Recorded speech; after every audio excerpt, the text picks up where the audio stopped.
మరి ఈరోజు ఎపిసోడ్లో నా ముందు ఒక వీడియో పెట్టారు. ఇప్పుడు మొహం చూస్తూ ఉంటేనే ఎండిపోయిన ఎండ్రగా ఎలా ఉన్నాడు.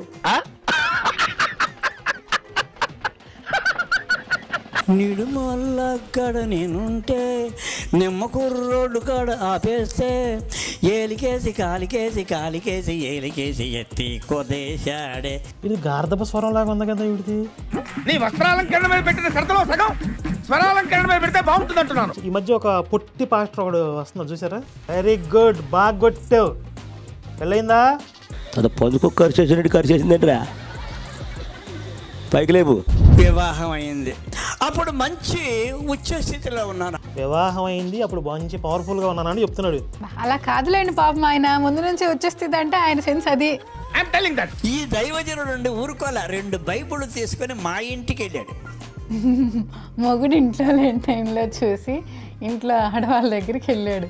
వీళ్ళు ఏంటో వెళ్ళాడా? మరి ఈయన బస్ ఎక్కాడు కదా, ఇక్కడ అదే జరిగింది. జరిగిందా?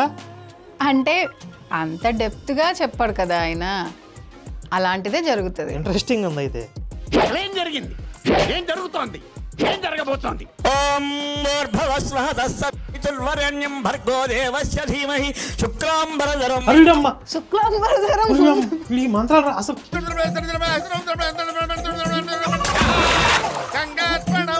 యేసు మతమే సర్వమానవాళికి ప్రమాదకరం. కనపడుతుంది కదా కళ్ళ ముందే. ఎంతసేపు ఏడవటమే వేరే దేవుళ్ళ మీద, వేరే మతాల మీద. మీ బతుకులు తగలయ్యా. మీ మతం మొహంలో నా డాష్. మీరు సమర్థిస్తారండి వాళ్ళ కలిసి? ఎందుకు సమర్థిస్తాను? దొంగలో కలిసారంట. అంటే ఇప్పుడు నాకు ఒళ్ళొంగదనే ఏంటి?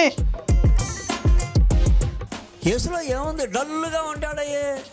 దేవుడు అంటే ఎలా ఉండాలి? రిచ్గా ఉండాలి. దేవుళ్ళు అనేటువంటి వాళ్ళు ఎవరిలో లేనటువంటిది ఆయనలో ఉందన్నాడు. నేను గోసిగుడ్డ. వీళ్ళ వైఫ్ని వాళ్ళు ఎలా ట్రాప్ చేసి నాకు అర్థమవుతుంది. ఇక్కడ మీ ఆయన దగ్గర లేదు, నా దగ్గర ఉందని ఉంటాడు వెళ్ళి. అదే ప్రేమ. ప్రేమ అండి. ఈయన మాట్లాడే దేవుడు. కృష్ణుడు ఉన్నాడు, మాట్లాడా? కృష్ణుడు చచ్చిపోయాడు, రాముడు చచ్చిపోయాడు. ఇకలగల ఈయన చనిపోయాడు, పాతి పట్టబడ్డాడు, 3వ దినమున లేచాడు. ఇవాళ పీసు చచ్చిపోయినప్పుడు, పాపం లేచి చచ్చిపోయినప్పుడు ఏ సమాధులు బద్దలైనవి, శవాలు లేచినాయి అని చెప్తారు. లేచారు ఎవరన్నా? రాశారు.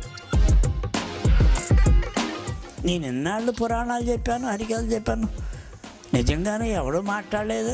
హరికథలు చెప్తే మాట్లాడతారా? ఏం మాట్లాడుతున్నాడండి? మనకి హిందుత్వంలో భక్తులు పాడే పాటలు ఎలా ఉంటాయి? వినరో భాగ్యము విష్ణు కదా, మము బ్రోవమని చెప్పవే సీతమ్మ తల్లి. వీళ్ళ పాటలు ఎలా ఉంటాయి? వాడిపోకముందే నన్ను వాడుకో, పొద్దు వాలిపోకముందే నన్ను వాడుకో. ఏమండి, మీరు ప్రారంభించేసేటప్పుడే చిన్న ప్రార్థన చేసుకోండి అన్నాడు. ప్రార్థన అని నాకు ఒళ్ళు మండింది. ఒళ్ళు మండినాడు పాట ఎందుకు రాస్తా అన్నారు ముసల్నా బట్ట? నేను ఏది రాసినా శ్రీరామ అని పెడతా. ఈవేళ ఏమిటో అప్రయత్నంగా కాగితం మీద కలంతో అలా అన్నా. ఏమిటది? శిలువ. దానికి మేకులు కూడా అయిపోయా. పైన ఒక మేకు, ఈ పక్కన ఒక మేకు.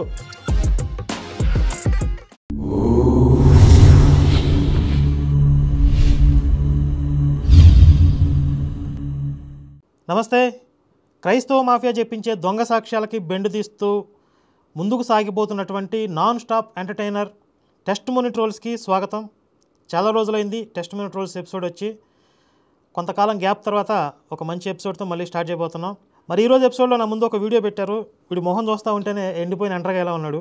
మరి వీడి విశేషం ఏంటనేది శ్రీలక్ష్మి గారే చెప్తారు ముందు స్టార్టింగ్లో. నమస్కారం కర్ణగర్ గారు. ఇతని పేరు లక్ష్మణాచారి. ఇతను ఏంటంటే బాగా పాటలు పాడతాడంట. చిన్నప్పటి నుంచి కొంచెం మంచి గాత్రంతో పాటలు పాడుతున్నాడని చెప్పేసి ఇతనిని కచేరీలు చేయించడం స్టార్ట్ చేశారు ఇతనితో ఒక ఏజ్ నుంచి. అలా హరికథలు చెప్పుకుంటూ మన రామ సంకీర్తనలు కానీ ఇలాంటివన్నీ చేసుకుంటూ జీవనాధారం కూడా ఆయనది అదే. అలాంటి జీవనాధారంలో నుంచి ఆయన యేసు మతంలోకి ఎలా వచ్చాడు అన్నదాన్ని చెప్తాడు ఇందులో మనకు. ఇప్పుడు పాటలు పాడటం, కచేరీలు చేయడం అంటే అది భగవంతుడి యొక్క ఆరాధనలో చాలా ఉత్కృష్టమైన పని అది. అవును. నిజంగా అసలు ఆ టేస్ట్ తెలిసినోడు, ఇప్పుడు తాగరా శ్రీరామ నామామృతం అంటారు, ఆ టేస్ట్ ఆ గాయకులకి రచయితలకి తెలిసేది ఎక్కువ. ఇతను రచయిత కూడా, రాస్తాడు కూడా పాటలు. మరి దాంట్లో నుంచి వీడు బయటకు వచ్చాడు అంటే వేమన శతకాలు చెప్తారు కదా, కనకపు సింహాసనమున సునకమ్మను కూర్చుండబెట్టిన అనే పద్యం చక్కగా సరిపోద్ది. బేసిక్గా మనోడిది సునక బుద్ధి అని అనుకుంటున్నాను నేను, అంతే కదా. అవును. అసలు అదేంటి ఆ క్రమం ఏంటనే చూద్దాం.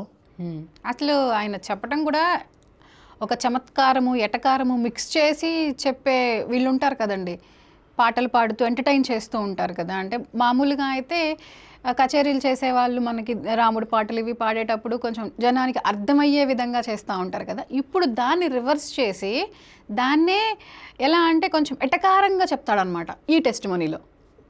అంటే మన దేవి దేవతలను కానీ వీళ్ళని వెటకారంగా మాట్లాడుతూ ఉంటాడు. చూద్దాం, అది కూడా ఆ పులుసు కూడా తీద్దాం ఇప్పుడు. వినండి నా సాక్ష్యం. అసలు నా జన్మస్థలం నిడుమోలు గ్రామం, కృష్ణా జిల్లా. ఎక్కడది ఈ నిడుమోలు అంటే మచిలీపట్నానికి దగ్గరలో ఉంది నిడుమోలు. ఇంకా చెప్పాలంటే డాక్టర్ ఎన్టీ రామారావు గారి ఊరు ప్రక్క ఊరు, అలాది నిమ్మకూరు, మాది నిడుమోలు. ఇంకా చెప్పాలంటే సోదిగాడే మామూలు సోది కదా. అవును, మామూలుగా ఉండదు సోది. ఊరి గురించి ఎంత బిల్డప్ ఇచ్చాడు. ఆయన డ్రైవర్ రాముడు సినిమా కూడా తీశాడు రామారావు గారు. ఆ సినిమాలో కూడా ఈ రెండు ఉన్నాయి. ఇంకా చెప్పాలంటే చెప్పొద్దురా నాయన, సాల్రా నాయన. అందులో ఒక పాట కూడా ఉంది. ఏమిటా పాట? నిడుమొల్లక్కడ నేనుంటే నిమ్మకుర్రోడ్డు కాడ ఆపేస్తే ఏలికేసి కాలికేసి కాలికేసి ఏలికేసి ఎత్తి కొదేశాడే వారాడి దెబ్బ చెత్త చెత్త చేశాడే. ఇది గార్ధప స్వరం లాగా ఉంది కదా వీడిది. ఇప్పుడు మాటల చమత్కారం ఒకటి, గారడీ ఒకటి ఉంది కదా. ఈ గారడీతో ఆ పాటల్ని జోడించి ఆయన జీవనాధారాన్ని అలా సాగించాడు అంతకుముందు. అంటే స్టార్టింగ్లోనే వాడు వీడు అంటున్నాడు ఏంటి పెద్దవాడిని అనుకోవద్దు. ఆల్రెడీ మనకి ఇన్ఫర్మేషన్ ఉంది కదా, దేవీ దేవతల్ని అవహేళనగా వెటకారంగా మాట్లాడి అది సరిపోద్ది. కాబట్టి ఈ డోస్ వెళ్ళిపోద్ది, ఇంక ముందు ముందు పెరిగిద్ది కూడా. అంతేనా చారి గారు? ఆ నిడుమూలే మాది. అంటే మీరు పాట అంతా పాడుతున్నానని చూస్తున్నారా? ఇంతవరకే వచ్చు నాకు. ఇక్కడ మీరు ఒక విషయం ఎప్పుడూ కూడా గుర్తుంచుకోవాల్సింది, అర్థం చేసుకోవాల్సింది ఏంటంటే, ఇప్పుడు ఎదురుగా కూర్చున్నటువంటి ఈ గొర్రెల సమూహం, ఈ బ్యాచ్లన్నీ కూడా ఎలా తయారయ్యాయంటే, ఒక కమెడియన్స్ని ఎవరన్నా స్టాండప్ కమెడియన్స్ని తీసుకొచ్చి స్టేజ్ మీద పెర్ఫార్మెన్స్లు ఇప్పిస్తుంటే అవి చూసి ఎంజాయ్ చేయడానికి అలవాటుపడ్డాయి. కాబట్టి వీళ్ళు వచ్చిన వాళ్ళు ఏం చేయాలి? కామెడీలు చేయాలి, వాళ్ళని సస్పెన్స్ థ్రిల్లర్ కథలు ఏవోటి చెప్పాలి, వాళ్ళు నవరసాల అనుభూతి చెందాలి. వాళ్ళు దానికి వాళ్ళు అలవాటుపడ్డారు. అందులో ఏదన్నా మసాలా తగ్గింది అంటే జనాలు వచ్చే పరిస్థితి లేదు. అందుకని ఇలాంటి కమెడియన్స్ని తీసుకొచ్చి, ఈ మధ్య ఒక పొట్టి పాస్టర్ ఒకడు వస్తున్నాడు చూసారా, కొన్ని రీల్స్లో వస్తున్నాడు. తల అలాగేసేవేంటి, తన పందుకు ఖర్చేసినట్టు ఖర్చేసిందంటరా. పైకి లేపు, స్తోత్రం చెప్పండి. ఎవడో డ్రమ్ములు బాగా కొట్టాడు, వెరీ గుడ్, బాగా కొట్టావు, పెళ్ళయిందా, పెళ్ళి చేసుకో, ఇంకా బాగా కొడతావు అంటున్నాడు. ఆడి బూతులు అవన్నీ మధ్య తిరుగుతుని చూస్తున్నారు కదా. అంటే ఈ కమెడియన్స్కి ఒక ప్లాట్ఫామ్ అయిపోయింది క్రైస్తవ మతం అనేది. ఈ స్టాండప్ కమెడియన్స్ అందరూ కూడా ఇలా సాక్ష్యాలు, సొల్లు కథలు చెప్పుకుంటూ బతికేస్తున్నారు. ఆ నిడుమోడు నాది. నా తల్లికి 5 ఆడపిల్లలు, 2 మగపిల్లలు అండి. మా అమ్మా నాన్నలకి అన్నారు కదా, తల్లికి మాత్రమే చెప్తున్నాడేంటి? నేను అది గమనించలేదు రావు గారు. సరే, 5 ఆడపిల్లలు. నా పేరు లక్ష్మణాచారి అని పేరు పెట్టారు మా అమ్మ మా నాన్న. ఆ లక్ష్మణరావు అనే పేరుతో నా చదువు పూర్తి చేసుకున్న అయింది. ఇంత అంతా పాడతాననే అభిప్రాయంతో మీ బోటి తల్లులంతా రికమెండేషన్ చేశారు నా గురించి. ఏమని? అప్పట్లో హరికథలు మంచి ఉచ్చ స్థితిలో ఉన్నాయి, మీ అబ్బాయికి ఎంతో అంతో గొంతుకుంది, పాడతాడు కదా, కనుక హరికథలు నేర్పించండి అల్రా, అటు ముక్తి ఇటు భక్తి 2 కలిసి వస్తాయి అన్నారు. అంటే సరేనని చెప్పాను. మా పెద్దాళ్ళండి గురుకుల వాసంలో నన్ను చేర్చారు. గురువుల దగ్గర 5 సంవత్సరాలు లోపు 4 సంవత్సరాల పైన ఉన్నాను. వాళ్ళ అన్నం తిన్నాను, వాళ్ళ బట్ట కట్టుకున్నాను, చెప్పినట్టు విన్నాను, వాళ్ళకి అనుకూలంగా ఉన్నాను, వాళ్ళ పాదసేవ చేశాను. వాళ్ళు ఎక్కడికి వెళ్తే అక్కడికి వెళ్తున్నాను. శ్రీకాకుళం, విజయనగరం, బొబ్బిలి, సాలూరు, పార్వతీపురం, రాయగఢ, బరంపురం, ఇచ్చాపురం, 4 రాష్ట్రాలు కూడా కలయి తిరుగుతున్న వాళ్ళతో చదువుతున్న రామాయణం, భారతం, భాగవతం, భగవద్గీత ఇవన్నీ కథలు నేర్చుకుంటూ చెబుతూ వాళ్ళ వెనకాల తిరుగుతున్నా. అసలు కామాలు పురుషాపులు లేవు అసలు. ఇలా రోజులు గడిచాయి. అయితే ఇక గురువుల దగ్గర నుంచి బయటకు వచ్చేసాను, ఇంటికి చేరుకున్నాను. నాకు వివాహం వయసు వచ్చిందని చెప్పి పెద్దవాళ్ళు నాకు వివాహం చేశారు. వివాహం అయింది. అప్పుడు మంచి ఉచ్చ స్థితిలో ఉన్నాను. ఏంది నాకు అన్ని బూతులు కనపడుతుంది. వివాహం అయింది, మంచి ఉచ్చ స్థితిలో ఉన్నాను అంటాడు. దానికి దీనికి సంబంధం ఏంటి? అంటే హరికథలు చెప్తూ మంచిగా ఇన్కమ్ ఉంది ఆయనకి ఆ హరికథల్లో. అది కదా చెప్పాల్సింది. అప్పుడు హరికథలు చెప్తున్నాను, మంచి ఉచ్చ స్థితిలో ఉన్నానని చెప్పాలి. వివాహం అయింది, అప్పుడు మంచి పవర్ఫుల్గా ఉన్నానని చెప్తున్నాడు. అలా కాదులేండి పాపం, ఆయన ముందు నుంచి ఉచ్చ స్థితి అంటే ఆయన సెన్స్ అది. రామాయణం, భారతం, భాగవతం, శ్రీరామనవమి, మళ్ళీ రిలేతున్నాడు వీడు. గణపతి నవరాత్రులు, దేవీ నవరాత్రులు, హనుమత్ జయంతి ఉత్సవాలు, సాయిబాబా ఉత్సవాలు, ఎక్కడ చూసినా హరికథలే. అటువంటిప్పుడు విరామం లేకుండా కథలు చెప్తున్నా. నా భార్యకి నేను ఒక చుట్టంలాగా ఉన్నా. ఎప్పుడు వస్తానో ఎప్పుడు లేదో తెలియదు. నాకు 2 అబ్బాయిలు, 1 అమ్మాయి. మర్చిపోయాడండి. కాదు, ఇక్కడ కూడా నా భార్యకి 2 అబ్బాయిలు 3 అమ్మాయిలు ఏదో చెప్తాడేమో అనుకున్నాను. పోనీలే నాకని చెప్పుకున్నాడు. జన్మించారు. ఆ బిడ్డలను పెట్టుకొని ఇడుమూల్లోనే ఉంటున్నా. అప్పుడప్పుడు చుట్టంలాగా వచ్చిపోతుంటే ఎంతమంది పుట్టారు? ఆయన అప్పుడప్పుడు చుట్టంలాగా వస్తుంటాడు కాబట్టే మధ్యలో వేసి దూరాడు. నా కుటుంబం భయంకరమైనటువంటి విగ్రహారాధన కుటుంబం. ఈ నా కొడుకు మొదలుపెట్టాడు ఇక భయంకరమైన విగ్రహారాధన కుటుంబం అంట. లంజా నాకు బూతులో చేస్తాను అసలు. టెస్టిమోనీ ట్రోల్స్ చేయాలి అంటే బూతులు వినకుండా అవ్వట్లేదండి. ఒరేయ్ ముంజా కొడకల్లారా, ముందు హైందువులు మొదలుపెట్టారు, హిందువులు మొదలుపెట్టారు అనే లుచ్చానా కొడుకులు అందరూ కళ్ళు తెరుచుకొని చెవులు రెక్కించి వినండి. ఈ నా కొడుకులు, ఈ లుచ్చానా కొడుకులు భయంకరమైన విగ్రహారాధన అంటారు. నా కొడక లఫింగి, నా కొడక వస్తా డిబిట్లో, నా కొడక. ఈయనకి దాదాపుగా 70 ఏళ్ళు ఉంటాయి. ఆయన సాక్ష్యం చెప్పబట్టి 30 ఏళ్ళు అవ్వచ్చు. 30 ఏళ్ల క్రితం స్టార్ట్ అయింది ఈయన సాక్ష్యం. ఇదే ఇలాగే చెప్తా ఉంటుంటాడు అప్పటి నుంచి. సాక్ష్యాలు చెప్పడం ఇప్పుడు కొత్త కాదు కదా. వీళ్ళ పీసు మతం ఎప్పుడు పుట్టిందో అప్పటి నుంచి సాక్ష్యాలు ఉన్నాయి. అప్పటి నుంచి ఇతర దేవతల్ని, ఇతర మతాలని దూషించడమే, పరమత ద్వేషమే యేసు మతం. ఈ నా కొడుకు అంటాడు భయంకరమైన శవారాధనలో ఉన్నప్పుడు. ఇప్పుడు వేలాడే శవం అంటే ఆయనకి మొన్న పేరు విశ్రాంతి గారు ఫోన్ చేశారు, ఏంటండి వేలాడే శవం అంటున్నారు. మరి వీళ్ళందరూ ఏం చేయాలి? వీళ్ళందరూ ఇప్పుడు సాక్ష్యాలు అని చెప్పి భయంకరమైన విగ్రహారాధన, సైతాన్ని రకరకాలుగా ముందు మీరు మొదలు పెట్టారంటారు. వినండి. అసలు ప్రతి తంబు ఇలాంటి సాక్ష్యానికి అంటే లోపల మ్యాటర్ ఉన్నా లేకపోయినా కూడా తంబు కావాలని అలా పెడుతున్నారు. వీళ్ళు ఇప్పుడు భయంకరమైన శవారాధనలో ఉన్నారు. వీళ్ళు తాత ముత్తాతల దగ్గర నుంచి కూడా విగ్రహారాధన కుటుంబం. ఇప్పుడు శవారాధన. ఇప్పుడు వేలాడే శవాన్ని చూడండి తెల్లారదు. పొద్దున్నే లేకంగానే వేలాడే శవాన్ని చూస్తారు. ఎక్కడికి ఏ పనికి వెళ్ళినా ముందు వేలాడే శవాన్ని మొక్కుతారు. అటువంటి సమయంలో నేను ఒక రోజున బ్యాగ్ సర్దుకొని హరికథకి వెళదామనే అభిప్రాయంతో రోడ్డు మీదకి వచ్చి బస్సు కోసం వేచి ఉన్నా. అంత దూరంలో చూచాడు ఒక దైవజనుడు. నన్ను చూసి ఏం చేశాడంటే ఇదే సమయం అనుకున్నాడు, చకచకా వచ్చాడు. ఎవరైనా బేతేలు సంస్థ నాయకుడు దేవసహాయం గారు, ఇప్పటికే ఉన్నాడు నిడుమూల్లో. దేవసహాయం పేరు ఎక్కడో విన్నట్లుంది. మీ పాస్టర్ గారి పేరు కూడా అదే అనుకుంటే ఏదో అలాంటిదే ఉంటుంది. మీ పాస్టర్ గారి పేరు ఏంటండి? ఏ పాస్టర్? మీ ఊరు, మీరు చిన్నప్పుడు చర్చికి వెళ్ళారు కదా. ఆయన యోహాన్ గారు. యోహానా? ఆయన చకచక నా దగ్గరకు వచ్చి, మీరు హరిదాస్ గారు కాదు? అవునండి. లక్ష్మణాచారి గారు? అవునండి. మీ కథ, మీ మాట, మీ పాట అంతా విన్నా. కనుకను నేను ఒక మాట చెప్తాను, ఏమనుకోరు కదా? అసలు చెప్పలేదుగా అనుకోవటానికి, మీకు చెప్పండి అన్నా. అనేసరికి ఆయన అన్నాడు నవ్వుతూ, మీరు చెప్పే హరికథలు ఉన్నాయే అవి కట్టు కథలు, అంతేకాదు అందులో నిజం లేదు. నిజదేవుడు సృష్టికర్త. ఇక్కడ చూడండి, ఆ లుచ్చానా కొడుకు దేవసహాయం గాడు ఆడొచ్చి మీ రామాయణ భారతాలన్నీ కూడా కట్టు కథలని చెప్పాడంట. ఇదేమంటారు? పరమ దోషం కాదు ఇది? హిందుత్వాన్ని దూషించడం కాదు? ఇది ఎన్ని సంవత్సరాల క్రితం? 30 సంవత్సరాల క్రితం జరిగిన స్టోరీ ఇది. అంటే ఈ వయసులో పెళ్ళైన కొత్తలో ఉన్నప్పుడు అంతే కదా? కొత్తలో కాదు, ఒక 40-45 ఏళ్ళు ఉన్నప్పుడు. సరే, ఒక 30 ఏళ్ళ క్రితం. ఉమ్. అంటే ఇప్పుడు మరి శివశక్తి ఎప్పుడు వచ్చిందిరా? శివశక్తి వచ్చి 10 ఏళ్ళు అవుతుందేమో. మరి అప్పటి నుంచి పరమత దూషణ, హిందూ దేవుని దూషించడం ఎవరు చేస్తున్నారు? ఇప్పుడు ఈ లుచ్చానా కొడుకులు ఇలా తయారవ్వబట్టే కదా ఇప్పుడు శివశక్తి లాంటి సంస్థలు వచ్చింది. ఎరా మన బ్రదర్ విశ్రాంతి గారు ఫోన్ చేసి సాక్ష్యాలు తీసుకొస్తారా, మా వాళ్ళు తిడుతున్నారు, ముందే తిట్టారని చెప్పి అన్నాడు. సాక్ష్యాలు అసలు ఇప్పుడు దాకా ఉన్నాయో పక్కన పెట్టి బ్రదర్, ఇప్పటికిప్పుడు కొన్ని చర్చిల్లోకి మా వాళ్ళని పంపించానంటే నెక్స్ట్ మినిట్ వచ్చేస్తాయి సాక్ష్యాలు అన్న. ఇప్పటిదాకా ఉన్నాయో లేవో ఏంటండి, అసలు స్టార్టింగ్ ఎప్పటి నుంచో ఉన్నాయి కదా. ఉన్నాయి, ఆల్రెడీ ఉన్నాయి. సరే, అవి కూడా పక్కన పెట్టేస్తే ఇప్పుడు పంపించినా కూడా ఇప్పుడు కూడా తిడతానే ఉంటారు. అసలు ఇంకొకటి, నార్మల్గా అంటే కామన్ పీపుల్ దగ్గరికి వెళ్ళటం వేరు, ఈయన హరికథలు చెప్తూ నామ సంకీర్తన ఇలాంటి అంటే దేవుడి గురించిన ప్రచారం చేస్తున్న ఒక వ్యక్తి, ఆయనకి సువార్త అని చెప్పి మీ దేవుడు ఉత్తదే అని చెప్పి చెప్పడం అనేది ఇంకా దారుణం కదా. అవును, జగత్కర్త, జగత్తుకు పునాది యేసు.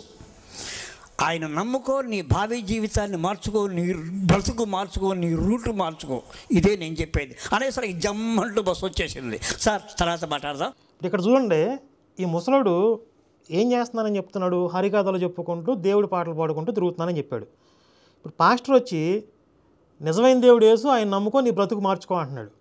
అంటే కనీసం వీడు ఏదైనా దొంగతనాలు చేస్తున్నాడు, రేపులు చేస్తున్నాడు, తాగి పడిపోతున్నాడు అంటే యేసుని నమ్ముకో, వచ్చి బతుకు మార్చుకో అంటే ఏదైనా అర్థం ఉంటుంది కనీసం.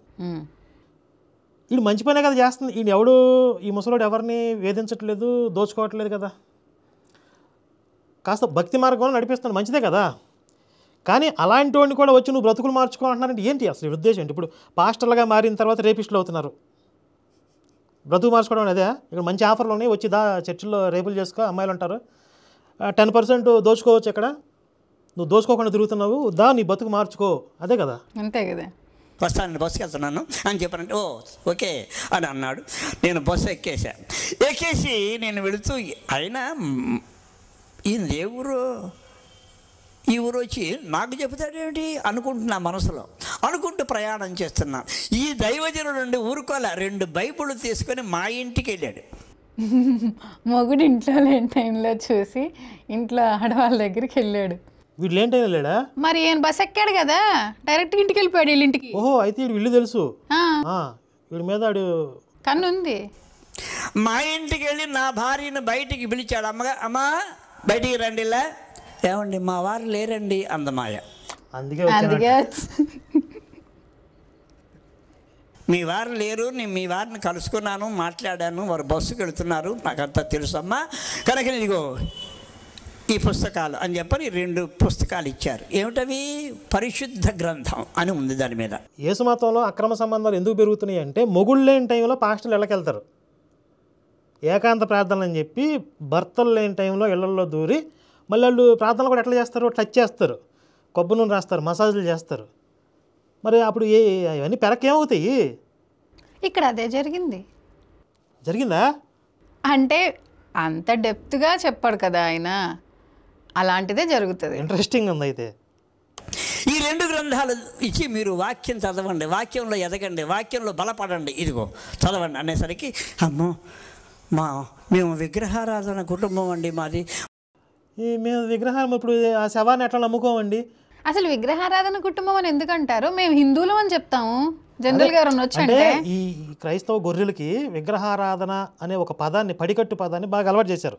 విగ్రహారాధన అదొక పాపం, విగ్రహారాధన అదొక విచారం. ఈ నా కొడుకులకి శవాన్ని మొక్కడం తప్పులేదు, వేలాడే శవాన్ని మెడలో వేసుకుని తిరుగుతారు క్షుద్ర పూజలు చేసేవాళ్ళలాగా. ఆ శవం వచ్చిన దగ్గర నుంచి వీళ్ళ ఇంట్లో సకల దరిద్రాలు పట్టుకుంటాయి, అశాంతి, ఒక్కడికి ప్రశాంతత ఉండదు ఇంట్లో. మళ్ళీ ఆ ప్రశాంతి ఎవరు, ఈ శాంతి ఎవరు ఎతకండి. మాకు ఇటువంటి పనికిరాదు, తీసుకెళ్ళండి అని చెప్పాలి. అమ్మమ్మమ్మ సృష్టికర్త, జగత్కర్త, జగత్తుకు పునాది యేసు నమ్మండి. ఆయనేమో నేను శాతగానని చెప్తాడు యేసు, నా వల్ల ఏమీ కాదని చెప్తాడు యేసు బైబిల్లో. జగత్కర్త, జగత్తుతికర్త, పుత్తికర్త నీ అంటే ఇప్పుడు బైబిల్లో చూస్తే యేసు ఏమంటాడంటే, ఆయన పరిస్థితి తలగొడ్డకు తక్కువ, గోసిగొడ్డకు ఎక్కువ అన్నట్టు ఉండదు. ఓకే, నేను తల వాల్చుకొనుటకైనా నాకు స్థలం లేదంటాడు, నక్కలకు కూడా బొక్కలు ఉన్నాయి కానీ నాకు ఏ దిక్కు లేదంటాడు, నా అంతటి నేనేమీ చేయలేనంటాడు. అంత శాతగానుడు యేసు బైబిల్లో. అలాంటి వాడిని పట్టుకొచ్చి జగత్కర్త, జగత్తుతికర్త, తన్ముఖ తన్మా అన్నట్టుంది. ఇవాళ మాత్రం గట్టిగా వేసుకుంటా ఈ నా డాష్ గాళ్ళందరినీ ఇలాంటి వీడియోలు ఇలాంటి సాక్ష్యాలు పెట్టి ఛానల్స్లో కింద rise the rod page the rod ఇలాంటి కామెంట్లు పెట్టి ఎంకరేజ్ చేసి చెప్తా. ఇవాళ మాత్రమే ఎందుకు, ప్రతిసారి చేయొచ్చు కదా. అదే ఎవ్రీ టైం యాజ్ యూజువల్. మీ బ్రతుకులు మార్చుకోండి అని బతుకులు మార్చుకోండి అని అంటున్నాడంటే ఆయన దగ్గరికి వెళ్ళి నువ్వు వ్యభిచారంలో ఉన్నావు, దారిన పోయే వాళ్ళు అందరితో తీసుకొచ్చి ఇంటికి రమ్మంటున్నావు, బతుకు మార్చుకోమనే. ఆవిడ ఇంటి పట్టిన ఆవిడ సంసారం ఆవిడ చేసుకుంటుంది కదా. మార్చేశాడు కదా తర్వాత, అలా ఉండదు కదా. తర్వాత మారిపోయిందా? వాళ్ళకి అప్పచెప్పాడు. ఎందుకైనా మంచిది పెద్ద ఆయన ఇచ్చాడని చెప్పిన వాళ్ళ కళ్ళకు అద్దుకొని వాళ్ళు అప్పుడప్పుడు వీలైనప్పుడల్లా అది చదువుతున్నారు, వాక్యంలో బలపడుతున్నారు, స్థిరపడుతున్నారు, ఎదుగుతున్నారు వాక్యంలో. హల్లెలూయా. ఇంట్లో ఉన్న వేరే గ్రంథాలు ఏవి చదవకుండా అది మాత్రం చదువుతున్నారా వీళ్ళు? ముందు రామాయణం చదువుతున్నారు, మహాభారతం చదువుతున్నారు, భగవద్గీత చదువుతున్నారు, ఇది అన్నాడు కదా. రామాయణం కట్టు కదా అని ఆడంటే వీడు సమాధానం చెప్పలేకపోయాడు, తిరిగి మాట్లాడలేకపోయాడు. వీడి పెళ్ళానికి వాడు వచ్చి బైబిల్ అప్పచెప్తే ఆ బైబిల్ చదువుకుంటుంది. అంటే వీళ్ళ ఇంట్లో అసలు రామాయణ మహాభారతాలు లాంటి గ్రంథాలు ఏమీ లేవు. వాటిని చదివిన మోకాలు కూడా కాదు వీళ్ళు. అంటే ఈయనేమన్నా గురువుల దగ్గర 4 సంవత్సరాలు నేర్చుకున్నా అన్నాడు కదా, అప్పుడు వాళ్ళు చెప్పింది విని దాన్ని బుర్రకథల్లాగా చెప్పాడు. అదే వాళ్ళు చెప్పింది వినడమే, 4 పాటలు నేర్చుకోవటం అంతే తప్ప వీడు మూల గ్రంథాలు చదివిన మొహం కాదు. అవును. ఎప్పుడైతే అలా ఎదుగుతున్నారో నేను అక్కడక్కడ తిరిగి హరికథలు చెప్పి ఇంటికి వచ్చేసరికి నాది మరి విగ్రహారాధన కుటుంబం కదా. సరే ఇలా చాలా ఉంటాయి, మీరు అడుగడుక్కి అలా ఎక్స్ప్రెషన్ ఇచ్చారనుకోండి కష్టం. ముందు చాలా తిట్టొచ్చు, కంట్రోల్ చేసుకోండి. సరే, కోపాన్ని దాచుకోవాలి. ప్రకాష్ రాజ్ అంటాడు కదా, అంచుకోండి. శనివారం వచ్చిందనుకోండి, ఇవాళ శనివారం వచ్చిందనుకోండి, అప్పుడు నా భార్య అండి అన్నీ సిద్ధపరిచేది.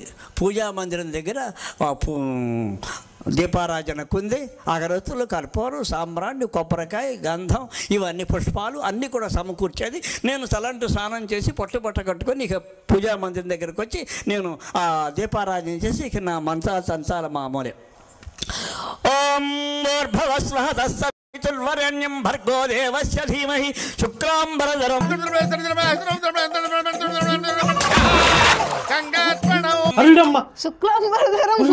ఈ మంత్రాలు అసలు గాయత్రి మంత్రం మొదలుపెట్టాడు, శుక్లాంబరధంలోకి వెళ్ళిపోయాడు. అసలు స్టార్టింగ్ ఎవరైనా గాయత్రి మంత్రంతో స్టార్ట్ చేయరు, శుక్లాంబరధం నుంచి స్టార్ట్ చేస్తారు. అంటే వీడు ఈ 2 వాక్యాలు బట్టి వచ్చాడు ట్రైనింగ్లో. ఇప్పుడు సాక్ష్యాలు చెప్పడానికి కూడా ట్రైనింగ్ ఇస్తారు నా కొడుకులు, పాస్టర్లకే కాదు, సాక్ష్యాలు ఎలా చెప్పాలో కూడా ట్రైనింగ్ ఇస్తారు. ఆ ట్రైనింగ్లో 2 వాక్యాలు బట్టి పెట్టాడు. ఆ నేర్పేవాళ్ళు కూడా పూర్తిగా నేర్పించాలా, వాళ్ళకు కూడా రావు కదా. విష్ణుం శశివర్ణం చతుర్భుజం ప్రసన్నవదనంజాయ సర్వవిఘ్నోపశాంతయ. ఓం కేశవాయ స్వః, ఓం మాధవాయ స్వః, ఓం గోవిందాయ స్వః. మధ్య పానీయం సమర్పయామి. ఇప్పుడు ఈ గొర్రెలకి అయ్యి బాబాయ్ మంత్రాలు తెగ చెప్పేస్తున్నాడు అంటారు. మధ్య పానీయం సమర్పయం ఎప్పుడు చెప్తారు? అది భగవంతుణ్ణి ఆహ్వానించిన తర్వాత, ఆయనకి కాళ్ళు కడుక్కోవడానికి నీళ్ళు ఇచ్చి, ఉదకం ఇచ్చి, చేతులకి నీళ్ళు ఇచ్చి, తర్వాత తుడుచుకోవడానికి బట్ట ఇచ్చి, తర్వాత నైవేద్యం పెట్టిన తర్వాత మధ్య పానీయం సమర్పణ, ఇవన్నీ అక్కడ అంత క్రతువులు అక్కడెక్కడో వస్తాయి. ఈడ అసలు గాయత్రి మంత్రంతో మొదలుపెట్టి శుక్లాంబరధంలోకి వెళ్ళిపోయి మళ్ళీ మధ్య పానీయం అంటున్నాడు. మధ్య పానీయం అంటే నాకు మద్యపానంలా కనపడుతుంది. మధ్య పానం అదే మద్యపానం బ్యాచ్ చేయడు. మధ్య ద్రాక్షారసం సమర్పయామని ఉంటారు పాస్టర్లు. కుంకుమ సమర్పయామి, ధూపము సమర్పయామి, అక్షంతలు సమర్పయామి, నారికేళం సమర్పయామి. నారికేళం అంటే కొబ్బరికాయ. పెద్ద రహస్యం కనిపెట్టేశాడు. కాక్కును కొట్టి అటు చెక్క పెట్టి అప్పుడు కర్పూరం గడ్డ దీపానికి ముట్టించి పళ్ళెంలో పెట్టి గంట కూడా పట్టుకొని గణగణ వాయిస్తూ ఈ బొమ్మలకి, దిమ్మలకి, పటాలకి, ఫోటోలకి అన్నిటికీ కూడా అలా అద్ది ఆఖరికండి నా భార్య పిల్లల్ని పిలిచా. అమ్మాయి హారతి ఆరిపోతుందేమో, రండి హారతి అద్దుకోండి అని చెప్పనంటుంటే వాళ్ళు వాక్యంలో ఎదుగుతున్నారు, వాక్యం చదువుతున్నారు, వాక్యంలో బలపడుతున్నారు. కనుక వాళ్ళకి రావటానికి ఇష్టం లేదు, మనసు ఒప్పుకోవట్లేదు. ఏంటి సందేశారండి, రండి హారతి, ఎంతసేపు ఉంటుంది హారతి? అసలు పాస్టర్ గారు వచ్చి బైబిల్ ఇచ్చేసి వెళ్ళిపోతే వాళ్ళు ఆ బైబిల్ చదువుతూ వాక్యం ఎదుగుతున్నారని సాధ్యమని అసలు ఆ బైబిల్ నలటి బుక్ వాళ్ళకి అర్థమైద్దా? అర్థం కాదు. అంటే ఆ పాస్టర్ గారు రెగ్యులర్గా వీళ్ళ ఇంటికి వచ్చాడు. అదే కదా నేను చెప్పాను. ఓ మీరు ముందే చెప్పారా? నాకు అర్థమైంది ఇప్పుడు క్లియర్గా. ఇప్పుడు ఒక నల్లటి బుక్ తీసుకెళ్ళి అసలు పూర్తిగా హిందూ ట్రెడిషన్లో ఉన్న ఒక ఇళ్ళకి ఇవ్వండి. ఆవిడ అసలు చదవగలిగిద్దేమో చూడండి, చదివితే వాడికి అర్థమైద్దేమో చూడండి. ఇంపాసిబుల్. పాస్టర్ గారు రెగ్యులర్గా వాళ్ళ ఇంటికి వచ్చాడు, ఇది మ్యాటరో. వచ్చి విగ్రహారాధన చేయకూడదు, అవన్నీ బొమ్మలు, హారతి అద్దుకోకూడదు, ఇలాంటివన్నీ చెప్పాడు. అవన్నీ చెప్పాడు. కాబట్టి వాళ్ళు హారతి తీసుకోవడానికి ఆ విగ్రహాల దగ్గరికి రావట్లేదు. వాళ్ళకు వైరస్ అప్పుడే ఎక్కింది, పాస్టర్ గారు ఎక్కించాడు. ఇంకా రెగ్యులర్గా వచ్చిపోతా ఉన్నాడు కాబట్టి పాస్టర్ గారితో ఒక మంచి. నాకు ఇంకొక డౌట్ వచ్చిందండి, అసలు ఆల్రెడీ ఎప్పుడో ఎల్లుండుంటాడు ఈయన, అసలు ఉండడు కదా ఇంట్లో. ఎప్పుడో ఆల్రెడీ వెళ్ళి వాళ్ళకి చెప్తా ఉండుండొచ్చు, బుక్ కూడా ఇచ్చి ఉండొచ్చు. కానీ ఈయన మార్చి చెప్పుంటాడేమో, తర్వాత మధ్యలో ఈయన కలిసి ఉంటాడు, మా ఆయన్ని కూడా మార్చొచ్చు కదా అని చెప్పి ఆవిడ చెప్పు ఉండొచ్చు. కలిసి ప్లాన్ చేసి ఉంటారు అంతే. మరి సడన్ గా ఈయన ఒక్కసారి ఊరెళ్ళి వచ్చే లోపల ఈవిడ అంత ఎదిగిపోద్దా వాక్యంలో? అంత పిచ్చెక్కిద్దా అని. అంత పిచ్చెక్కదుగా. సో ఎప్పటి నుంచో ఉంది అది. అది అర్థమవుతుంది మీకు మ్యాటర్. పాస్టర్ గారు చాలా డేంజరస్ గాడు. నా నోటికి తెలిసి మొత్తానికి నా పిల్లలు, నా భార్య మొత్తానికి వచ్చి హారతి అద్దుకునేవాడు. కానీ మనసులో మాత్రం యేసు రక్తమే జయం, సిలువ రక్తమే జయం, ప్రవేశ రక్తమే జయం. ఇవన్నీ బైబిల్ ఎక్కడ రాసున్నాయండి? బైబిల్ మాత్రమే చదివితే. అవును, యేసు రక్తమే. పాస్టర్ గారు అలవాటు చేసిన ఇవన్నీ అంతే కదా. ఇప్పుడు వీళ్ళు శాతబడులు చేసేవాళ్ళు, మాట్లాడి విగ్రహారాధన అంటున్నాడు. ఇప్పుడు శాతబడులు చేసేవాళ్ళగా రక్తం ఏంటిరా, శవం ఏంటి, రక్తము శవం ఎన్ని క్షుద్ర పూజలు చేసేవాళ్ళు రా. వీళ్ళు యేసు పార్టీ, నేను లూసిఫర్ పార్టీ. ఈ లంజా కొడుకో.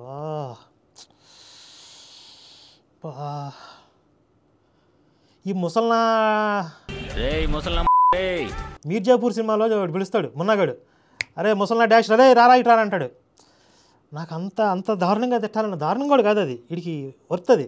ఈ ముసల్నా డాష్ గాడు ఈడేమంటున్నాడు ఇప్పుడు, హిందూ దేవుళ్ళను లూసిఫర్ అంటున్నాడు. ఒరే నా కొడకల్లారా, మేము మొదలుపెట్టాం క్రైస్తవాన్ని విమర్శించడం అని చెప్పే లుచ్చా నా కొడుకులందరూ, లుచ్చా బాడకో నా కొడకల్లారా. ఎవడరా మొదలుపెట్టింది? ఈడు ఎప్పటి నుంచి చెప్తున్నాడు ఈ సాక్ష్యాలు, ఈడింట్లో ఎప్పుడు జరిగిందని చెప్తున్నాడు రా. పాస్టర్ విశ్రాంతి ఫోన్ చేద్దాం, ఇటే ఫోన్ ఇటే.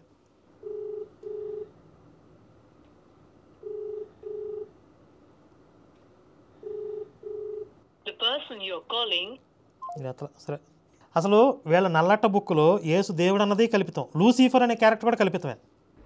అసలు లూసిఫర్ అంటే ఏంటి? సైతాన్ అని అర్థమా? పడదోయబడిన దేవదూతను ఏదో చెప్తారు, అదంతా ఫేక్, కల్పితాలు ఎక్కడ ఉండవు, బైబిల్లో ఉండవు. వీళ్ళు తర్వాత వేరే గ్రీక్ పురాణాల నుంచి లేకపోతే ఇంకొక వేరే మతాల నుంచి కాపీ కొట్టి కొన్ని కథలు అరువు తెచ్చుకొని వీళ్ళ క్రైస్తవ మతంలో వ్యాప్తి చేశారు. వీళ్ళ బైబిల్లో, వీళ్ళ నల్లటి బుక్లో దేవుడు కల్పితమే, ఆ దేవుడికి వ్యతిరేకంగా ఉన్న దుష్టశక్తిగా చెప్పబడే పాత్ర అన్నీ కల్పితాలే. ఈయన కొడుకులు చెప్పే కథలు కల్పితాలే. ఒక కల్పితాల కథలతో అబద్ధాల పునాదుల మీద ఒక మతాన్ని ఎలా వ్యాప్తి చేయాలి, ఎలా మార్కెటింగ్ చేయాలంటే యేసు మతం, ఇంకేం అవసరం లేదు. వాళ్ళు అటు ఇటు చూడండి, వెనకాల ఈ కరీనా బట్ట వెనకాల ఆడు పళ్ళు వేసుకుని హీ అని లూసిఫర్ అనగానే హీ అని ఆడి మొహంలో పళ్ళు మాత్రమే కనపడుతున్నాయి ఆడికి. ఇప్పుడు అక్కడున్న నా డాష్ గాళ్ళు అందరూ, ఒరే నువ్వు హిందుత్వం నుంచి వచ్చావు. అతను ఒక్కడే కాదు, చుట్టుపక్కల ఉన్న వాళ్ళందరూ అందులో నుంచి వచ్చిన వాళ్ళే. అక్కడ అంటే చుట్టుపక్కల ఉన్న వాళ్ళందరూ కూడా చప్పట్లు కొడుతూ హర్షధ్వానాలు వ్యక్తం చేస్తూ ఉంటారు, వీళ్ళని ఎంకరేజ్ చేస్తూ ఉంటారు. ఇప్పుడు వీళ్ళు ఏమంటారు, పాస్టర్లు ఈ దొంగ సాక్ష్యం చెప్తున్నాడు, ఇలా దేవుళ్ళు తిడతాడు కదంటే, ఎవరో కొంతమంది చేసిన తప్పులకు అందరిని అంటారా అంట. కొంతమంది చేయటం కాదు, ఈ ఛానల్ అప్లోడ్ చేసినాడు ఎవడో. ఒక్క ఛానల్ కాదు, ఎన్నో ఛానల్స్లో ఈ తిప్పి ఎన్ని ఛానల్స్ అప్లోడ్ చేస్తున్నారు. కింద కామెంట్లు పెట్టేవాళ్ళు ఎవరు, ఇక్కడ పెడుతుంటే ఇక్కడ దొంగ సాక్ష్యం చెప్తున్నారు చప్పట్లు కొట్టేవాళ్ళు ఎవరు. మొత్తం మీ యేసు మతమే ప్రమాదకరం, యేసు మతమే సర్వమానవాళికి ప్రమాదకరం. కనపడుతుంది కదా కళ్ళ ముందే. పరమత ద్వేషం తప్ప ఒక్క విలువలు ఉన్నాయంటారా? ఎంతసేపు వేరే మతాల మీద పడి ఆడటం తప్ప మానవ జాతికి పనికొచ్చే ఒక్క అంశం, ఏదైనా ఒక ధర్మం బోధించడం కానీ ఒక నీతి న్యాయం అనేది ఎక్కడన్నా ఉందా? ఎంతసేపు ఏడవటమే వేరే దేవుళ్ళ మీద, వేరే మతాల మీద. మీ బతుకులు తగలయ్యా, మీ మతం మొహంలో నా డాష్. మధ్యలో మొగుళ్ళు లేనప్పుడు ఇళ్ళకి వెళ్ళటాలు, అది స్పెషల్ ఎఫెక్ట్. మళ్ళీ ఇది నాకు తెలియదు, వీళ్ళు ప్రభువులో ఉన్నారని నాకు తెలియదు. ప్రభు డాష్లో ఉన్నారని చెప్పు, లేకపోతే నా కొనక ప్రభువులో ఉన్నారంట. ప్రభు లోపల ఉన్నారు. ఎక్కడున్నారు? ప్రభు లోపల ఎక్కడున్నారు? ప్రభు డాష్లో ఉన్నారా? హరహరా, నాకు తిక్కరేగింది. నీకు మా మామూలుగా ఉన్నదిగా దిబిడే. ఇగో మీరు ఇలా మాట్లాడితే ఇలాంటి సాక్ష్యాలు నేను తీసుకురాను ఇంకా. మరి వీడికి రేవు పెట్టకపోతే ఎలాగండి? పెట్టాలి. మీరు సమర్థిస్తారండి వాళ్ళలో కలిసి? ఎందుకు సమర్థిస్తాను నేను? ఉల్లంఘన దొంగలో కలిసారంట అంటే ఇప్పుడు నాకు ఉల్లంఘన ఏంటి? అమ్మా చూసి వెతికి పెట్టి ఇక్కడ కూర్చోబెట్టి తిట్టిస్తుంది ఎవరు? నేనే కదా. ఒక రోజున ఆదివారం ఆరాధన ముగించుకొని ఒక ఆయన పరిశుద్ధ గ్రంథాన్ని చేత్తో పుచ్చుకొని భార్యాభర్తలు ఇద్దరు వెళుతూ మా ఇంటి ముందు నుంచే వెళ్తూ నన్ను ఇలా చూశారు. మొత్తానికి ఉన్నానని గమనించాడు. ఇదే సమయం అనుకున్నాడు. గేట్లు దాటాడు, లోపలికి వచ్చాడు. అయ్యగారు నమస్కారం అన్నాడు. వందనాలు అల్లా. ఇక్కడ చూడండి, వాళ్ళు ఏ విధంగా వలేసి, అంటే ఇప్పుడు తోడేళ్ళు గుంటనక్కలు నక్కి ఒక జంతువు మీద దాడి చేయాలి, వేటాడాలి అనుకున్నప్పుడు ఎలా కాపు కాసి నక్కి చూసి మీద పడతాయో అలా ఇళ్లలోకి దూరుతున్నారంట వీళ్ళు. ఆడు చెప్తున్నాడు చూడండి, వాడే చెప్తున్నాడు. నక్కి చూసి అన్నాడు అనుకుని డింగి అంటే ఇంట్లోకి పోయాడు అంటాడు. అయ్యగారు వందనాలు అల్లా, నమస్కారం అన్నాడు అంతే. అంటే ఇప్పుడు ఇదేంటి నమస్కారం అనే పదం కూడా తప్పని చెప్తాడా? అంటే ఈయనకు వందనాలు చెప్తే వందనాలు చెప్పడు కదా, ఈయనకు నమస్కారం చెప్తే మన మాట వింటాడులే అని ఈ రూట్లో వచ్చాడు అనమాట. అంటే వీడేం చెప్తున్నాడంటే ఇక్కడ నమస్కారం అనేది హిందువులకు సంబంధించింది, మీరు నమస్కారం చెప్పొద్దు, మనం వందనాలు చెప్పుకోవాలని చెప్తున్నాడు. వందనాలు చెప్పి వీడికి తందనాలు, వీడి పాడే, వీడి పచ్చిబద్దలు. బాగానే ఉన్నామండి. ఏమిటి ఇలా వచ్చా? మీతో పని ఉండొచ్చా? నాతో పని ఏమిటబ్బా అని చెప్పి, ఏం కాదండి. ఇప్పుడు ఈడెవడో ఇంతకుముందు వచ్చిన దేవసహాయం గడి వేరా? అది ఆయన వేరు ఈయన వేరు. ఓహో, ఇప్పుడు ఎంతమంది పాస్టర్లు ఇంటి చుట్టూ తిరుగుతున్నారు వీడికి. అసలు ఆ ఊర్లో ఎంతమంది ఉంటారు ఈ లెక్కన? ఇదే పని ఇంక వీళ్ళ ఇంటి చుట్టూ తిరగటం వీళ్ళ పని. వాళ్ళు పొద్దున్న లేస్తే ఎవడ దొరుకుతాడు, వాళ్ళకి అదే పని కదా. వీడు కొంచెం వాటంగా ఉన్నాడు, ఇంట్లో భార్య ఒకటే ఉంటుందని చెప్పి ఇంటి చుట్టూ తిరుగుతున్నారు వాళ్ళు. కూతురు కూడా ఉంది. కూతురు వయసు ఎంతో చెప్పలేదుగా. వీడో ఆవిడ కూతురు వీడనా? ఓహో, బాగానే ఉంది వ్యాపారం. క్రీస్తు మహాసభలు వస్తున్నాయి, సభలు పెడుతున్నారు దేవసహాయం గారు. కనుకను దేవసహాయం అసిస్టెంట్ ఇతను, ఆయన సభలు పెడుతున్నాడు. ఆయన అసిస్టెంట్ ఇక్కడికి వచ్చాడు, దానికోసం హెల్ప్ కోసం వచ్చాడు. మేమేదో పాడుకుంటాం, మరి మీరు ఏదైనా ఒక పాట రాసిస్తే మేము పాడుకుంటామండి. పాట ఏం పాట? ఆంజనేయ స్వామి మీద రాయనా, వెంకటేశ్వర స్వామి మీద రాయనా, కనకదుర్గమ్మ మీద రాయనా, సాయిబాబా మీద, ఎవరి మీద రాయమంట అన్న ఎటకారంగా. ఆయన అన్నాడు, ఎవరి మీద కాదు, యేసుక్రీస్తు మీద రాయండి, ఒక పాట రాసేవండి అన్నాడు. ఏసా ఏంటయ్యా నీకేమొచ్చిందయ్యా బాబు? పతివాడు యేసు అంటాడు. ఆ యేసులో ఏముందయ్యా? యేసులో ఏముంది? డల్లుగా ఉంటాడయ్యే. ఇది కరెక్ట్, ఇది ఒక్కటి నిజం చెప్తున్నాడు. డల్గా ఉంటాడు, డల్గా డంబుగా ఉంటాడు, దీనంగా ఉంటాడు. దేవుడు అంటే ఎలా ఉండాలి? రిచ్గా ఉండాలి. ఏముంది యేసులో అన్న పరిహాసంగా అనేసరికి, దేవుళ్ళు అనేటువంటి వాళ్ళు ఎవరిలో లేనటువంటిది ఆయనలో ఉందన్నాడు. నేను గోసిగుడ్డ అది ఒకటే కనపడుతుంది. మరి ఆ గోసిగుడ్డ కూడా లాక్కుపోయారుగా, సిలువ వచ్చేటప్పుడు లాక్కుపోయారుగా. సిలువ కూడా మిగతా ఎవరికి లేదు, ఆయన ఒక్కడికే ఉంది. అదే ముడి మీద దండించుకోవడం, అది ఒకటే ఉంది స్పెషల్గా. ఏమిటది? ప్రేమామయుడు, సుత్తికొందాం ఉజ్జుకన్నా, దయామయుడు, కరుణామయుడు ఆయనే. సినిమా పేర్లు. కరుణామయుడు ఏం చేస్తాడంటే, ఆయన నమ్మని వాళ్ళందరూ నరకం వేసి కాలుస్తూ ఉంటాడు కోట్ల సంవత్సరాలు. కరుణామయుడు నన్ను నమ్మలేదుగా, నా డాష్ గడ్లారా, నా బట్టలారా అని చెప్పి మంటలు వేసి కాలుస్తూ ఉంటాడు కరుణామయుడు. దయామయుడు, నా మతంలోకి రాలేదుగా, మిమ్మల్ని అందరినీ చంపుతా పిసుకుతా అని అందరిని మంటలు వేసి కాలుస్తాడు దయామయుడు. వేసి చెప్పాడు అలా, నా 2 రకాలు చూసుకుంటే సంగతి అని చెప్తాడుగా. అయితే ఓకే, శిష్యులు పంపించి మీరు సువార్త చెప్పండి, నమ్మని వాళ్ళని వచ్చి 2 రకాలు చూసుకుంటా అంటాడు. అయితే ఆయన దృష్టిలో 2వ రకాలు వచ్చి చూసేది ఆ ఇశ్రాయేలీలనే. మీరు ఓన్లీ ఇశ్రాయేలు పట్టణాల్లోనే తిరగండి అని చెప్పాడు, అన్యుల దగ్గర పోవద్దని చెప్పాడు.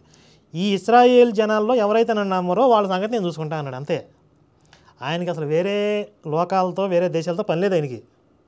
అసలు అక్కడ నన్ను నమ్మని వాళ్ళని అన్నాడా, లేకపోతే నన్ను పంపించిన ఆయన నమ్మని వాళ్ళని అన్నాడా? రకరకాల వెర్షన్స్ ఉంటాయి. నా సెన్స్లో ఏంటంటే ఆయన నా తండ్రి అని చెప్పింది మీరు చెప్పేది, కానీ మనం చెప్పేది కృష్ణుడు పరమాత్మ అనుకుంటున్నాం కదా. ఇప్పుడు ఈయన పరమాత్మని నమ్మమని చెప్తున్నాడా, ఎవరిని నమ్మమని చెప్పినట్టు? దేవుని రాజ్యం సమీపించి ఉన్నది, మారు మనసు పొందండి. ఇదే సువార్త ఆయన చెప్పింది. అంతే. నేను చెక్కల మీద ఏలాడతాను, నన్ను నమ్ముకోండి. ఇది చెప్పలా అసలు ఆయన. యెహోవా పేరు చెప్పలా. యెహోవా పేరు చెప్పలా. నేను చెక్కల మీద ఏలాడతాను, నన్ను నమ్ముకోండి. ఇది అసలు చెప్పలేదు యేసు. ఛాలెంజ్ నా బట్టలారు ఎవడైనా సరే. ఇది యేసు చెప్పినట్టు, నేను ఏలాడతాను నన్ను నమ్ముకోండి అని యేసు చెప్పినట్లుగా చూపిస్తే నా ఎవడైనా సరే దమ్ముంటానండి. లేదు, ఎన్నోసార్లు అడిగారు కదా. ఆయన బ్రతికొండగానే ఏలాడకముందే శిష్యులను పంపించాడు, సువార్త చెప్పమన్నాడు. ఇది నమ్మకపోతే వాళ్ళని శిక్షిస్తా అన్నాడు. అంటే ఆయన దృష్టిలో సువార్త అంటే అదే. మళ్ళీ తర్వాత నేను చెక్కల మీద ఏలాడాను, ఇది కూడా చెప్పండి అని చెప్పలా. అవును, ముందు నుంచి సువార్త అంటే అదే ఆయనకి. ఆ ఇజ్రాయలీస్ అందరూ కూడా దారి తప్పిపోయి కొంచెం ఏమంటారు, అన్యాయము, అక్రమము ఇవన్నీ చేస్తూ ఉండుండొచ్చు. కొంచెం ధర్మబద్ధంగా మన పరమాత్మ వైపు నడిపిద్దామని ఆయన అనుకొని ఉండుండొచ్చు. అక్కడ యేసు దృష్టిలో ఆయన ఏమంటాడంటే, ఆరోగ్యం గలవాడికి వైద్యుడు అక్కర్లేదు, నీతిమంతులు దగ్గరకు నేను రావాల్సిన అవసరం లేదని చెప్తాడు. బోసాయి పెంచాలైతే అంటే ఆయన ఓన్లీ ఇశ్రాయేల్ దగ్గరికే వచ్చానని చెప్పాడు. ఇశ్రాయేలీలందరూ కూడా యెహోవా అంటే నీతి లేని వాళ్ళు నీతి లేని దేవుణ్ణి అనుసరిస్తున్నారు. అంటే ఆ పరమ ఆటవికుడైనటువంటి, పరమ దుర్మార్గుడైనటువంటి, నీతి న్యాయాలు లేనటువంటి ఒక మతాన్ని వాళ్ళు అవలంబిస్తూ ఉన్నారు. కాబట్టి వాళ్ళకి ధర్మాన్ని, న్యాయాన్ని బోధించాలని చెప్పి వెళ్ళాడు అక్కడికి. ఇంత క్లియర్గా ఉంటాయి కదా, ఇంకేంటి. ఇప్పుడు ప్రపంచంలోని ఇతర జాతులందరిలో కూడా అంత దుర్మార్గం, అంత ఆటవికత ఏమీ లేవు, అంత రాక్షసత్వం, అంత కర్కశత్వం లేవు. ఉంటే నేను లోకం అంతా ఉద్ధరించాలనేవాడు. నేను ఇశ్రాయేలీల కోసం వచ్చాను ఎందుకన్నాడు? ఆరోగ్యం గలవాడికి వైద్యుడు అక్కర్లేదు ఎందుకన్నాడు?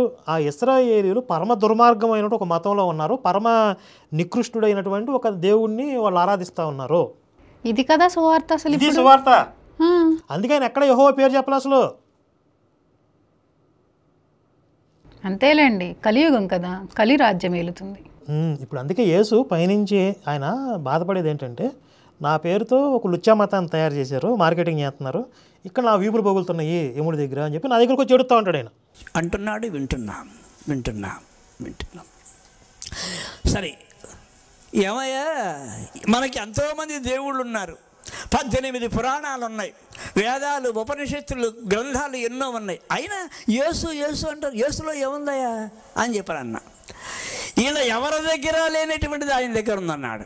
మళ్ళీ రెండోసారి ఇది రిపీట్. ఆడు ఒక పాట పాడాల్సింది, నీకు కావలసింది నా దగ్గర ఉంది. ఆ పాట వేసుకుంటే అయిపోయేది కదా. ఎవరి దగ్గర లేదు నా దగ్గర ఉంది, ఎవరి దగ్గర లేదు నా దగ్గర ఉంది. వీళ్ళ వైఫ్ని వాళ్ళు ఎలా ట్రాప్ చేస్తే నాకు అర్థమవుతుంది ఇక్కడ. మీ ఆయన దగ్గర లేదు నా దగ్గర ఉందని ఉంటాడు వెళ్ళి. అదే ప్రేమ అండి, అంతే కదా. అయి ఉండొచ్చు, తప్పులేదు. ఓ రేంజ్లో ఉంటుంది.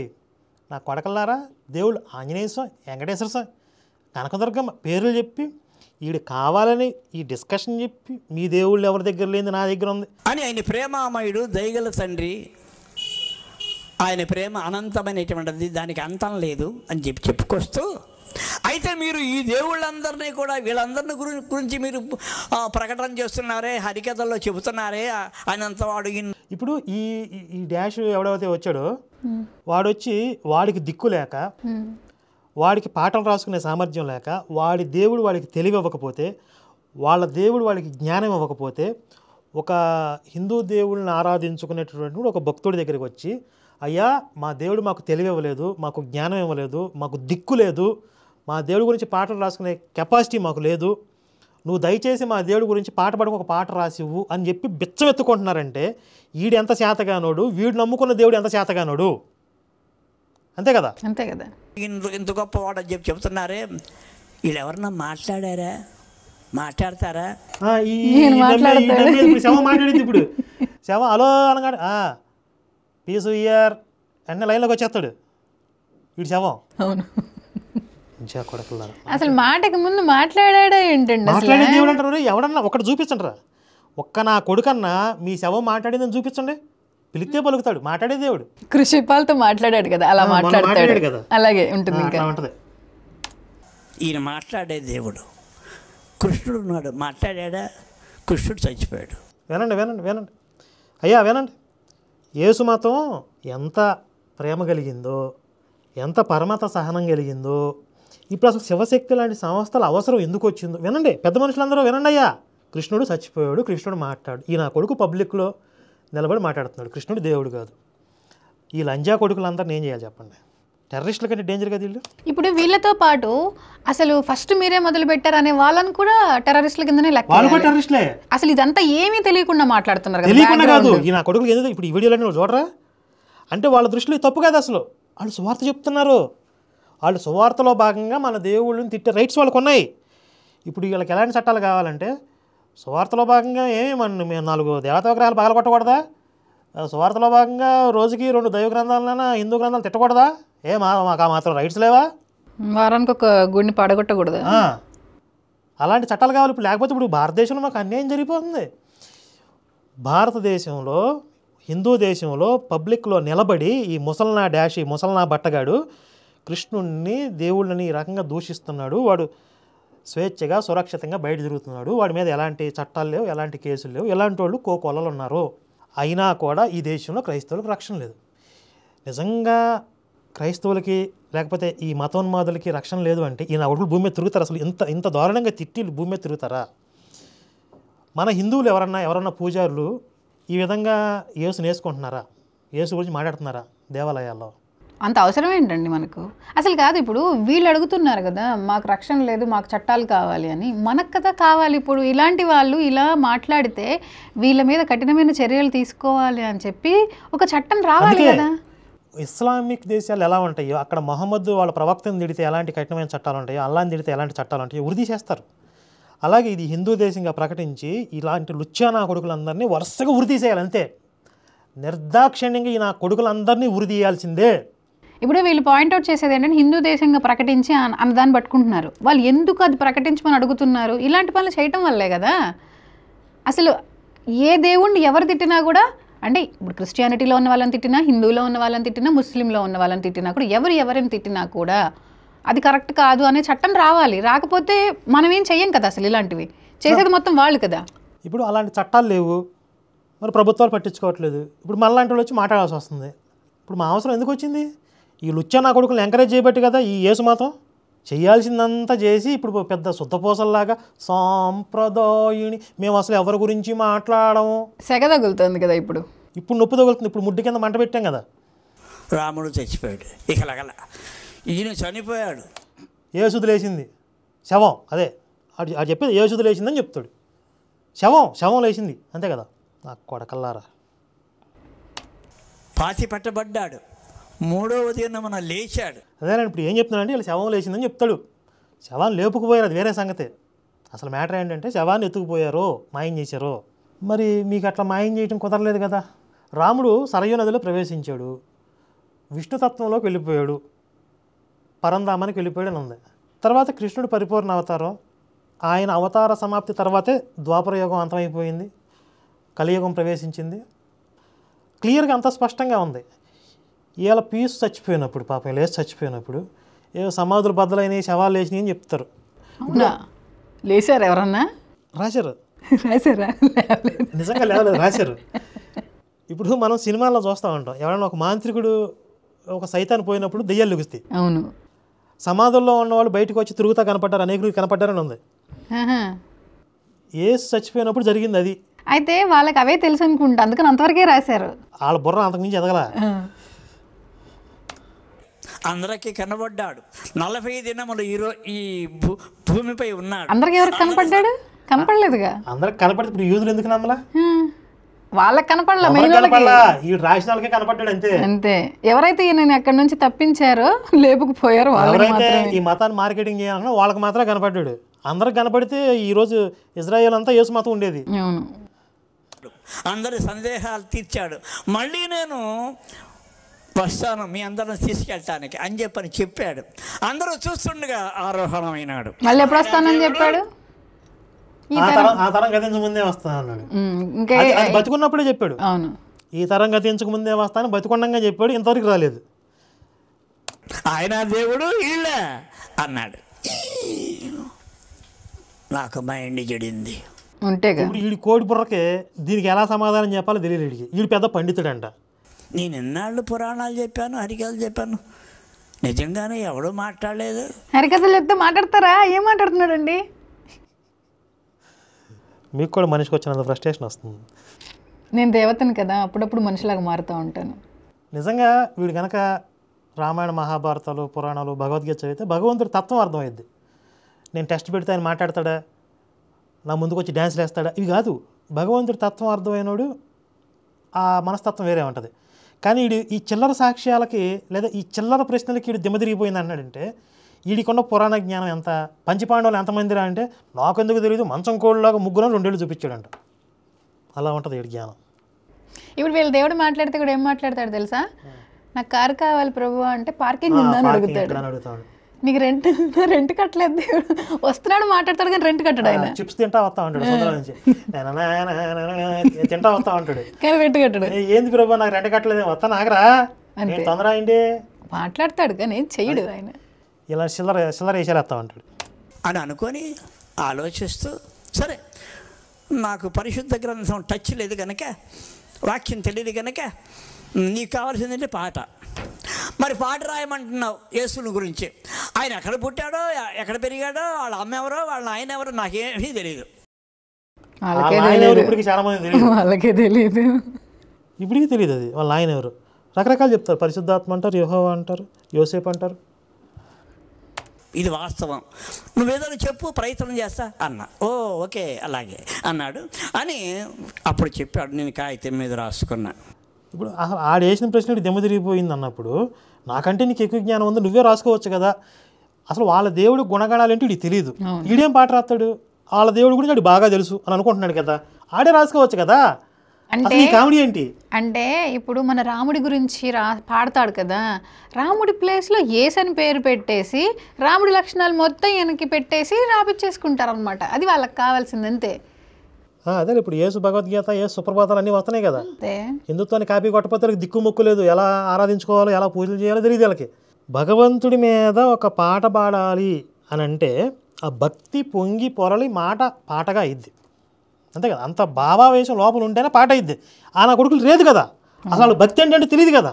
మనకి హిందుత్వంలో భక్తులు పాడే పాటలు ఎలా ఉంటాయి, వినరో భాగ్యము విష్ణు కదా, లేకపోతే అదివో అల్లదివో శ్రీహరివాసము, మము బ్రోవమని చెప్పవే సీతమ్మ తల్లి. ఒక్కొక్క పాటకి అసలు మనం కనెక్ట్ అయిపోతాం.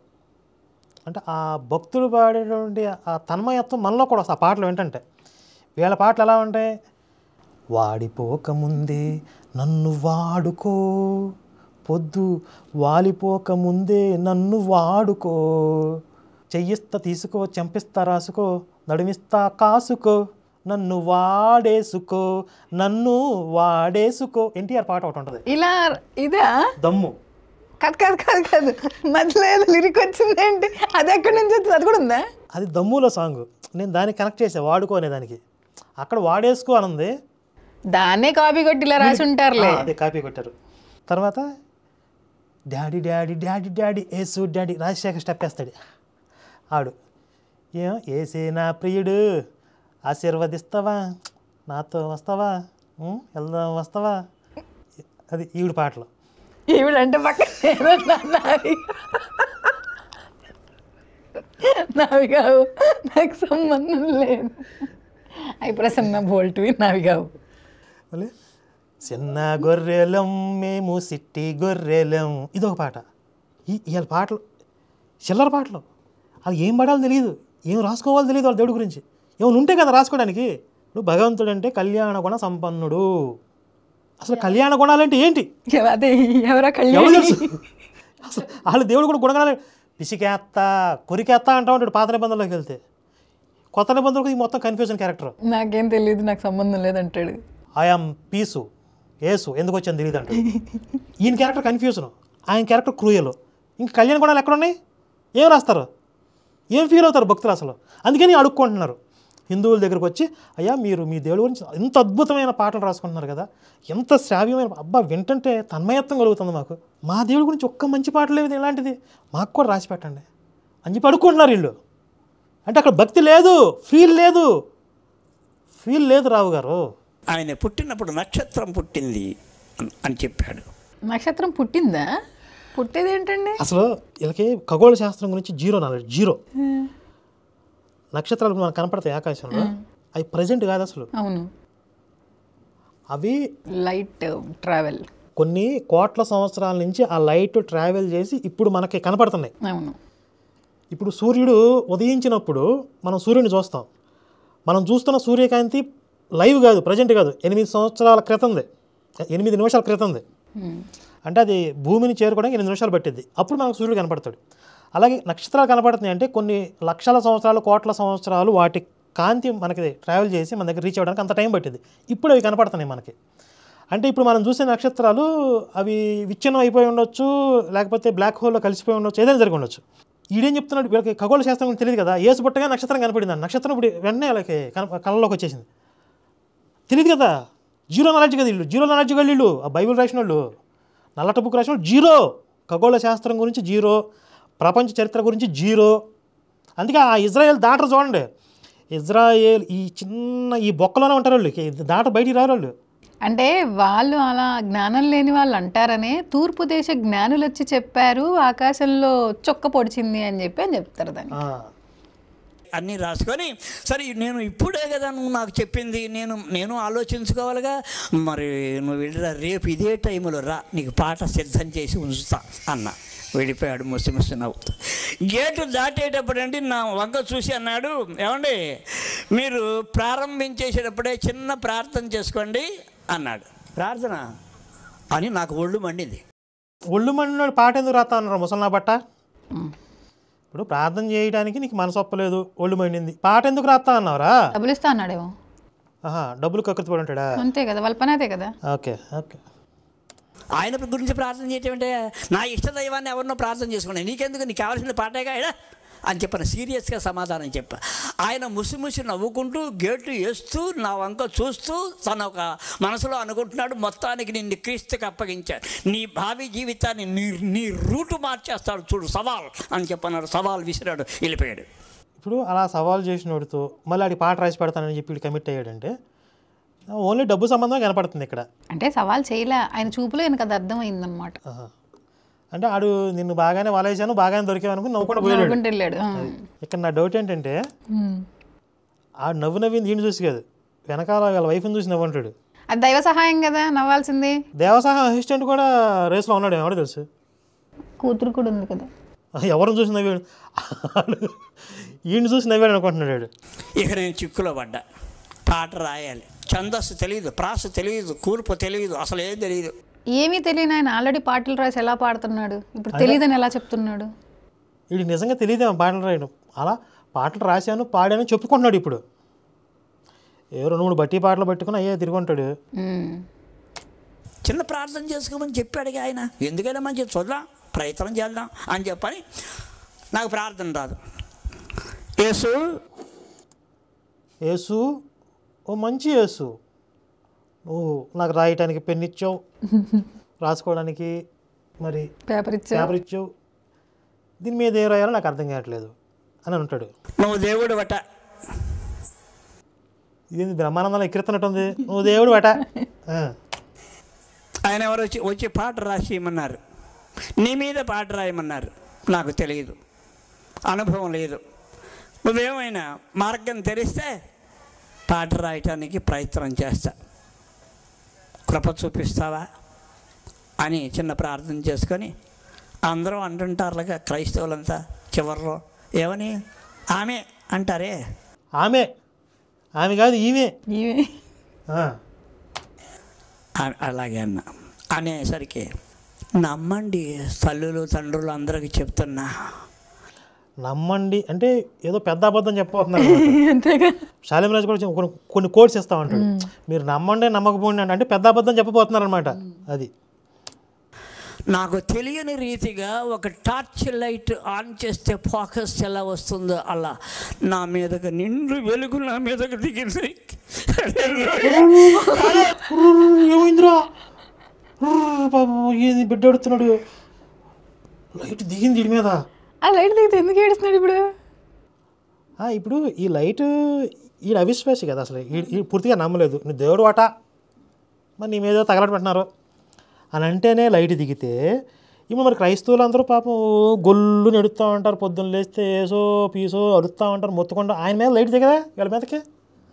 రాదు, వాళ్ళ మీదకి రాదు, వీళ్ళ మీదకి సాక్ష్యాల్లోనే వస్తాయి ఇలాంటి లైట్లన్నీ. అది ఆడు పాస్టర్ గడు పైనుంచి టార్చ్ లైట్ వేసి ఉంటాడు బొక్క తీసి, లేదా లోపల ఉంటాడు వాడు.